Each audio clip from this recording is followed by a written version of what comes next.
natin na ang responde ngayon, nakikita natin, talagang inaabutan ng pulis ang mga kriminal. Sa Cebu, ganun din ang nangyari. May nakagaw ng baril, pero responde ang pulis ng mabilis, inabutan niya ng kriminal. Isang nakakalungkot na balita din, insidente rin. Napatay din ng kriminal ang ating pulis. It's never a consolation na napatay din natin yung kriminal na nakapatay sa pulis natin. So, the same happening sa Cebu.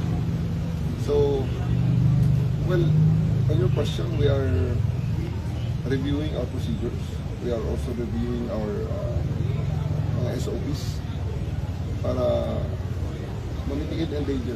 Kasi totoo talaga yan. Kaya nga, kung saan tumatakbo palayo ang ibang mga mamamayan dahil sa takot, dahil sa may nangyayari na may kriminal na nagdadala, ang pulis ay pasalubong doon sa kriminal na yun, sa kriminal na nangyayari. Yan naman ang gusto natin mangyari. Kasi nga, kaya nga responde. Pero of course, ang danger, laging nandyan. We recognize that.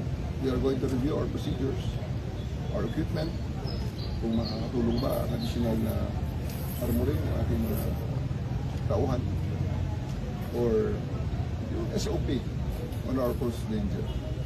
But be that as it may, meron na yan. Isa lang talaga sigurado natin gustong emphasize dito.